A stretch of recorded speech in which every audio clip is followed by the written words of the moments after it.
8ஆம் வகுப்பு மாணவர்களே வணக்கம்ப்பா. பயிற்சி 1.6ல் உள்ள 8வது சம இன்று பார்ப்போம்ப்பா. அடுக்குகளை பயன்படுத்தி விரிவாக்கம் செய்க அப்படின்ட்டு நமக்கு இங்கே 2 சம் கொடுத்துருக்காங்கம்மா. இல்லை ஒவ்வொரு சமம் எடுத்து செய்வோம். அடுக்குகளை பயன்படுத்தி விரிவாக்குங்க. ஃபஸ்ட்டு 6054.321 கொடுத்துருக்காங்கப்பா.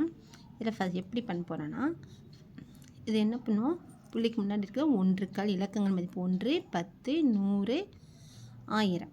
சரியாப்பா? அப்போனா 6 இன்ட்டு இது நம்ம எப்படி போக போகிறோம், 6000 6 இன்ட்டு 10^3. சரியாம்மா? அதுக்கடுத்து ப்ளஸ் கூட்டல் அடையாளம் போட்டு 0 இன்ட்டு 10^2 கூட்டல் 5 இன்ட்டு 10^5 10க்கள் இருக்குது. சரியாப்பா? 4 ஒன்றுக்கள் 10^0 கூட்டல் 6000 0 100க்கள் 5 10க்கள் 4 ஒன்றுக்கள். இப்படி எதிக்கலாமாடப்பா?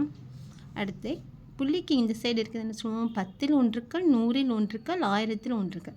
இது நாம் அடுக்குகள் நமக்கு இந்த சைடு வரும்போது ப்ளஸில் வரும். இது எப்படி போகிறோம், மைனஸில்.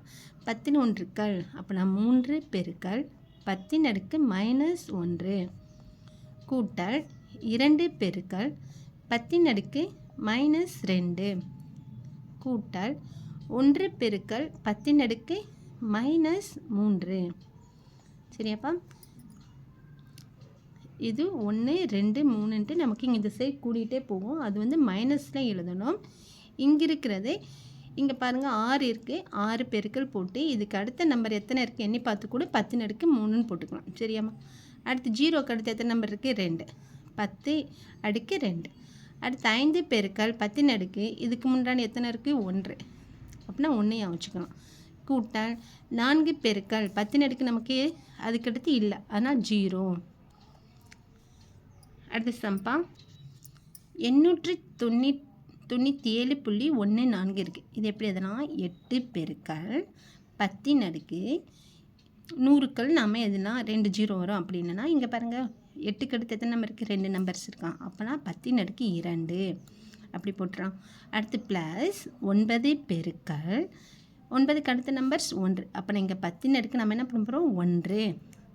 9 இல்லைன்னா இலக்கங்கள் உங்களுக்குன்னா போட்டுக்கலாம். 1 10 100க்கள் கூட்டல் 7 பெருக்கள் 10 அதற்கு அடுத்த நம்பர்ஸ் இல்லை, அதனால் அடுக்கில் என்ன வரப்போகுது, 0. ஓகேவா? அடுத்து கூட்டல் 1 பெருக்கள் இந்த சைடு என்னமா சொல்லியிருக்கோம், 10 முதல் நம்பர்ஸ்னால 1, அது என்ன பண்ண போகிறோம், -1. இதுக்கு அடுத்த நம்பர்ஸை 1 2 அடுத்தடுத்து எழுதலாம். சரியாடா? அடுத்து கூட்டல் போட்டு 4 பெருக்கள் 10 இது எத்தனை நம்பர், 2, -2. ஆனால் நம்ம சொல்லும்போது 10ல் ஒன்றுக்கள் 100ல் ஒன்றுக்கள் இடத்தின் மதிப்பு அப்படி சொல்லணும். எழுதும்போது யாவத்துக்காக இப்படி எதிர்க்கும்னு சொல்கிறேன். சரியாப்பா? தேங்க்யூம்மா.